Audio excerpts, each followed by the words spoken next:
नमस्कार, आपसे मेरा नाम अशोक यादव एडवोकेट और मैं आप सभी के लिए लीगल एडवाइस वीडियोस अपलोड करता हूं जो कि आप सब लोग लाइक करते हैं, पसंद करते हैं, शेयर करते हैं और सब्सक्राइब भी करते हैं। अब तक नहीं किया तुरंत करिएगा और दूसरे लोगों तक भी इस जानकारी को जरूर शेयर करिएगा। देखिए, ऐसे बहुत सारे हस्बैंड वाइफ हैं जहां पर किसी बात को लेकर उनके बीच में अनबन हो जाती है और अनबन होने के बाद जो है वो काफ़ी समय एक दूसरे से अलग होकर गुजार देते हैं और इस दौरान सामने आती हैं कि पत्नी ये कहती है कि मुझे पति छोड़ रहा है और पति ये कहता है कि वो मायके से आ ही नहीं रही है।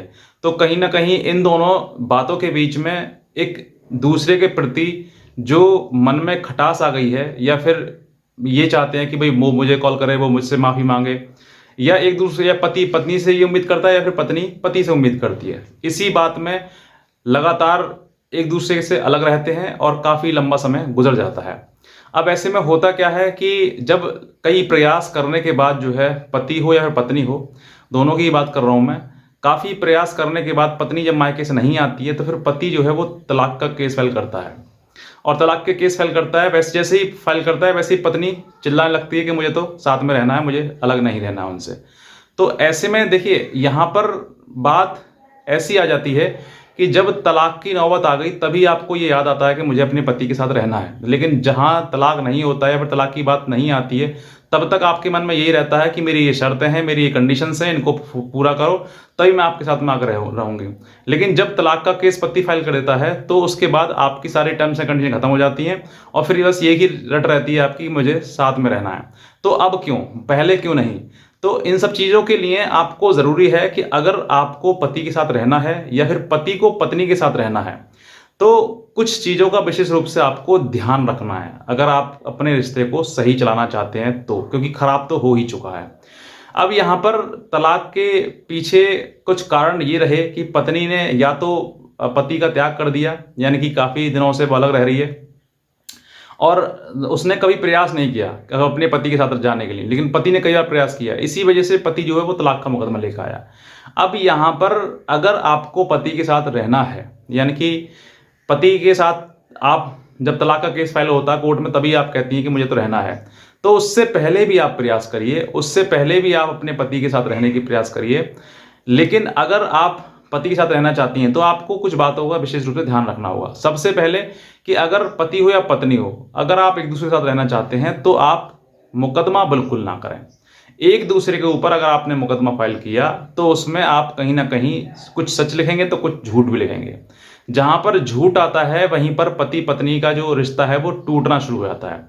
और ये मैं एक अनुभव के साथ में कहता हूं कि जहां पर पत्नी ने मुकदमे कर दिए, क्योंकि पत्नी के पास कानूनी हथियार बहुत हैं और पति के पास एक दो हैं, लेकिन जहां पर पत्नी अगर अपने हथियारों का इस्तेमाल, अपने कानूनी अधिकारों का इस्तेमाल पति या पति के परिवार के ऊपर करना शुरू कर देती है, वहां पर यह तय हो जाता है कि ये रिश्ता टूटना ही है, ये बनना है ही नहीं।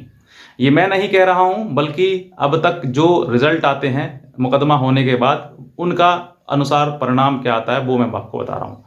तो अगर आप पति हैं या फिर पत्नी हैं और आप एक दूसरे के साथ रहना चाहते हैं या फिर पति के मन में है कि मुझे तेरे साथ में रहना है, तो पति भी कोई मुकदमा पत्नी के ऊपर ना करे और पत्नी को अगर रहना है तो वो भी अब कोई मुकदमा ना करे।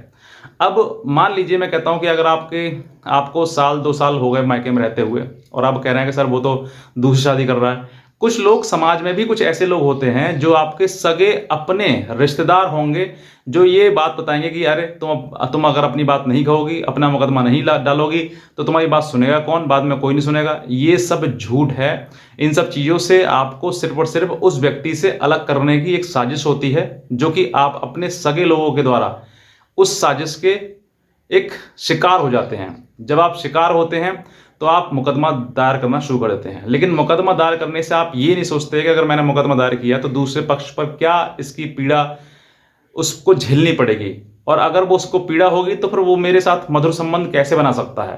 तो आप उन सब चीज़ों के लिए सोचिए और ये बात आप अपने ऊपर रख के देखिए कि आज मैं पत्नी हूँ किसी की तो मैं मुकदमा कर सकती हूँ, बहुत आसानी से कर सकती हूँ। लेकिन जब आप ही की भाभी अगर आपके भाई पर अगर वो मुकदमे सारे करे तो फिर आपके भाई पर और आप पे क्या बीतेगी, ये भी एक बार सोचकर गंभीर रूप से आप समझें कि वाकई वो व्यक्ति किस तरीके का महसूस कर सकता है। क्योंकि अगर आपका भाई अपना है तो पति भी आप ही का अपना है आप उसको भी उतना ही प्रेम करें, उतना ही प्यार दें जितना आप अपने भाई और अपने पिता से करते हैं।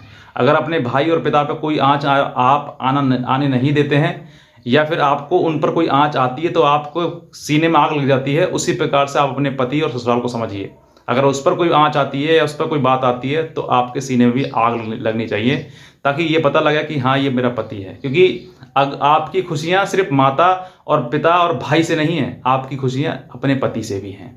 आपका भविष्य जो है वो आपका पति है। आपके भाई और आपके पिता ये भूतकाल हैं, ये पास्ट हो चुके हैं, ये पास्ट हैं। भविष्य आपका पति ही है। अगर आप अपने पति पर मुकदमे करती हैं और बाद में ये कहती सर मुझे तो रहना है, तो रहने के लिए आपको वो कार्य करने होंगे जिस अनुसार आप रह सकते हैं। अगर आप मुकदमों का सहारा लेंगे, हालांकि कोई महिला जा सकती है, आप थोड़ा बहुत मान लीजिए, मैं कहता हूँ मनमुटाव हो गया, लड़ाई झगड़ा हो गया, तो उसको आप अपने घर पे आ जाइए, मायके में आ जाइए, मायके में आकर थोड़े दिन रह लीजिए, माइंड शांत हो जाए, आपका मन शांत हो जाए, फिर उसके बाद पति से थोड़ी बहुत बात करनी शुरू कर दीजिए। कोई बड़ा छोटा नहीं हो जाता, गलती है। अगर वो कह रहा है कि तुमने ये गलती कर दी है, पति कह रहा है या फिर पत्नी कह रही है, तो गलती को मान लेना चाहिए। चलो ठीक है, मेरी गलती होगी, मुझे सॉरी, माफ़ करो, अब हम आगे बढ़ते हैं। कोई बड़ा छोटा नहीं हो जाता है इन सब चीज़ों से। आपको बस अपने मन में विचार रखने वाली बात है कि उसने मुझसे ऐसे कह दिया, मुझे ये मार दिया, पीट दिया।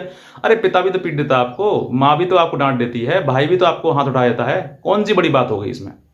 बस इस बात को आपके मन में उठा लिया कि उसने मुझे मार दिया। क्यों? क्योंकि आप उसको अपना समझ ही नहीं रहे हैं। जब आप अपने मन में ये समझ बैठेंगे कि वो मेरा पराया है, तो फिर आपके मन में छोटी से छोटी बात उसकी चुभने लगेगी। लेकिन अगर आप उसको अपना समझेंगे ना, तो कोई बड़ी से बड़ी बात भी आपको कुछ ऐसे लगेगी जैसे चलो कह दिया, कोई बात नहीं, है तो अपना ही।